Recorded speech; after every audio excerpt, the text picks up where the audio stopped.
Guys, welcome back to the channel. This is Asa Studio. It's another high-end retouching tutorial in Photoshop, and we're going to be retouching this image. Alright, so before I start, I would like to observe what's wrong with the photo. You can see a lot of blemishes, you can see a lot of different skin tone of variation, and also we need to make the background more interesting so that the image will pop out the more, the subject will pop out the more.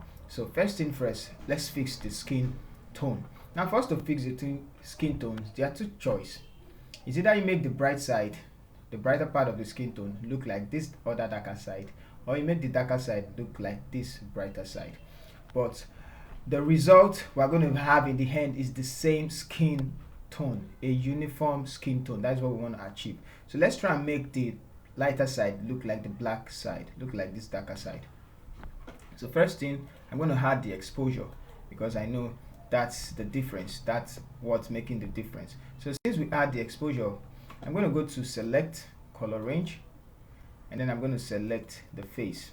So let's select, hold down shift and select more of the brighter side. So something like this. And then let's select somewhere here and here.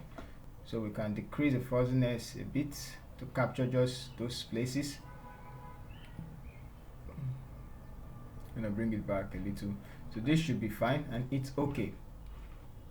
Now you can see that the mask have been replaced with the selection. Hold down Alt, you can see the mask has been replaced with the selection. So now I can open up the exposure and I will decrease it just a bit. Now notice how I decrease, it's affecting the image. If I decrease it too much, it's going to look like this. But I just want to decrease it just a little bit so it won't be noticeable. So something like that. Alright, so this is good. We can take the brush tool and then I'm going to let's add some places to it. So somewhere like this. I'm painting with ash, so I'm going to change this foreground color white. So I'm going to add this side to it. So just add places you feel like was not added. Alright, so we're good, let's check this side, okay, and this side, and here as well. Alright, so now that we have this one, you can see the difference before and then after.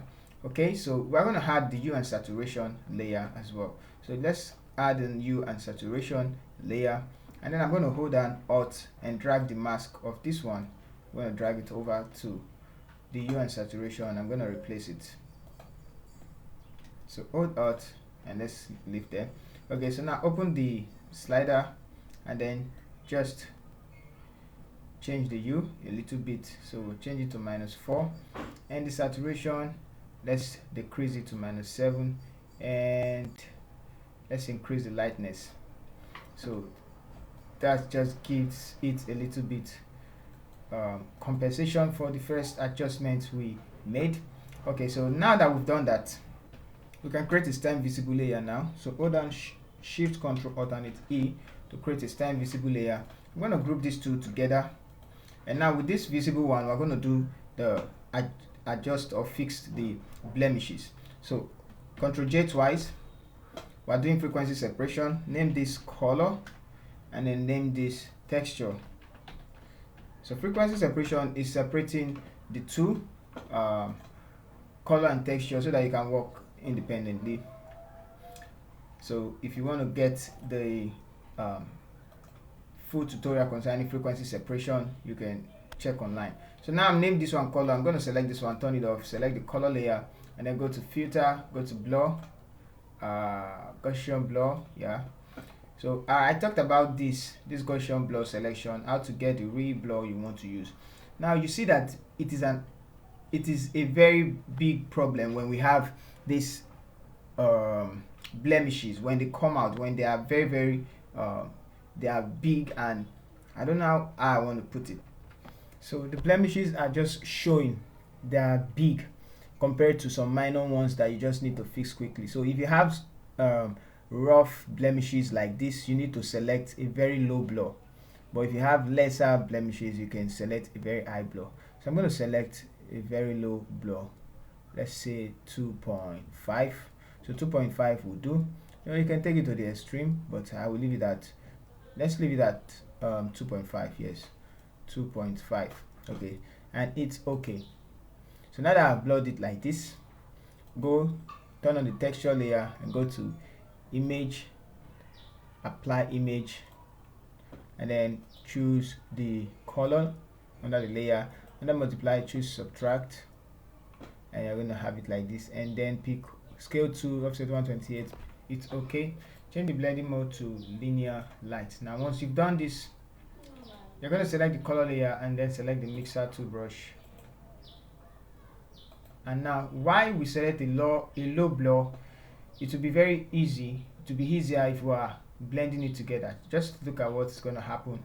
Just set your brush settings above, load 75, wet 9, mix 90, flow 100, select a clean brush, and then turn off this one. If yours is on, turn it on. Okay, so now as I erase, you see it's gone. Erase. So it makes it easier for you to do your work on your texture, because you've already, because of the low blur selection, the blemishes will remove on time compared to when you don't have a low blur selection. So I'm going to quickly finish up the frequency separation, and then I'm going to come back and show you what I did. Okay, so now I've done a little bit frequency separation with it. So this is what we're going to do next. Let me just remove this one. Okay, so I'm going to group them together and then create a stem visible layer for it. Ctrl Shift Alt E. Now let's adjust this dark side. So for us to do that, let's go to filter, color range, select color range, and then we're going to select the neck. Hold down Shift, let's cancel, let's select the image. Yeah, go to select color range, and now let's select the neck.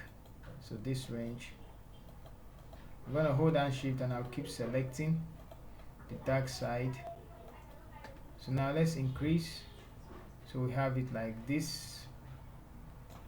I'm still going to add some places to it like this and like this. Okay, so increase a bit, and now it's okay. So for that selection, let's go ahead and grab the exposure, and we're going to bring it up a bit. Okay, not too much, a bit. I'm going to cancel that, and I'm going to add the hue and saturation. Hold down Alt, drag the mask on it and replace it. Yes, and let's go back to the hue and saturation layer.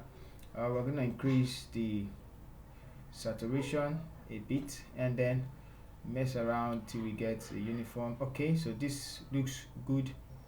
You could as well, let's not increase it too much, just a bit where it changes. Okay, so yeah, it's okay.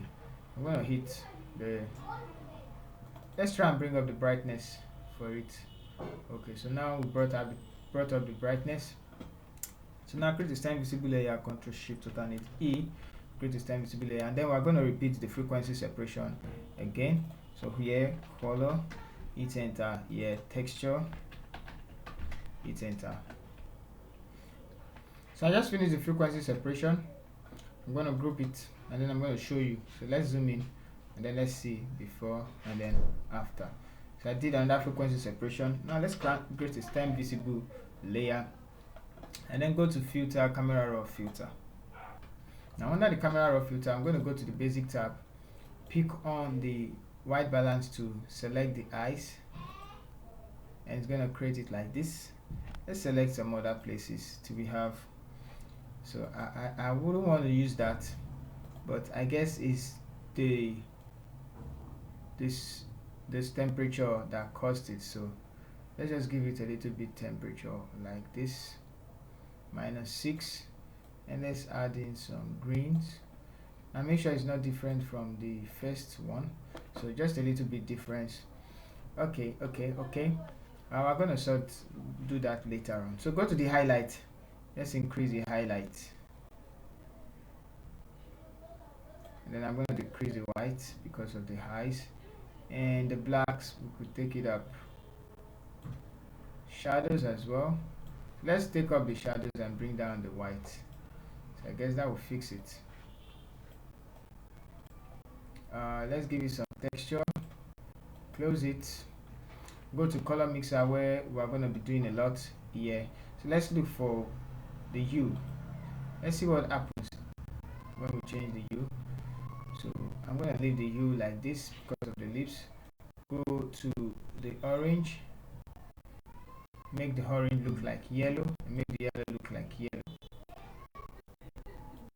Go to the saturation, and let's decrease the, should we increase? Okay, I'm going to increase the orange, and then the red, I'm going to take it up, and that's that for. I'm going to go to geometry, calibration, take the primary red back, take the blues forward, and find a sweet spot for the greens. So I'm going to leave it here, somewhere around here. Okay, so now we could hit OK, and Photoshop is going to create the new one. So this is the one we have before, and this is the new one. So let's try and make the highs black and white. So for us to do that, I'm going to create a photo filter layer, change it to color filter 8, create another one, a black and white adjustment layer, and then I'm going to decrease this opacity just a bit. Let's leave it at 50. Okay, so now control, hit the two and then group it together. Now create a mask for it, and then I'm going to choose the normal brush tool. Make sure our foreground color is black by hitting these two, and then I'm going to invert the mask. Let's invert the mask, Control I. Okay, so let's change the color, foreground color to white, and then I'm going to paint on it like that, and then so the highs will be white. If that is too much, we can decrease the opacity to make it look real. Alright, so for the background layer, let's see how we could change it to something. So I'm going to hit the hue and saturation because I want to change the background, and let's see. Okay, so that's good. So let's select the subject from the background. So I'm going to go to select this one, go to select and select subject. So the subject has been selected. I'm going to go to the hue and saturation, and then I'm going to hit Shift F5 to fill it. So now go to here, click on, because the mask is white, we're going to fill with black, and then we're going to hit OK. Okay, so now that we have it like this, Ctrl D to deselect, and now let's start changing the hue to the one you feel looks better. So I think I like this one, but let's look at the colorize, changing it to blue, something light blue. I want something light blue. Okay, so the image is going to stand out when we use it like that.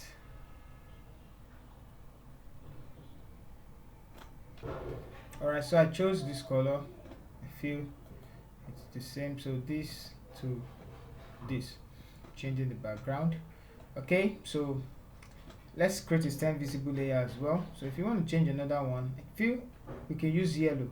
Okay, I just turned on the yellow one, and this is how it looks from here to here. So you can select the one that best suits. I'm just going to leave it with the combination of these two color, and because it looks pleasing. There's a whole lot we can do. Correct the nose with the Ko-Fi. So but I'm going to end the video here, and I'm going to group all this together, and then we're going to check our before and after. So this is our before, and then this is our after. This is our before, and then this is our after. Thank you guys for watching. See you in our next video.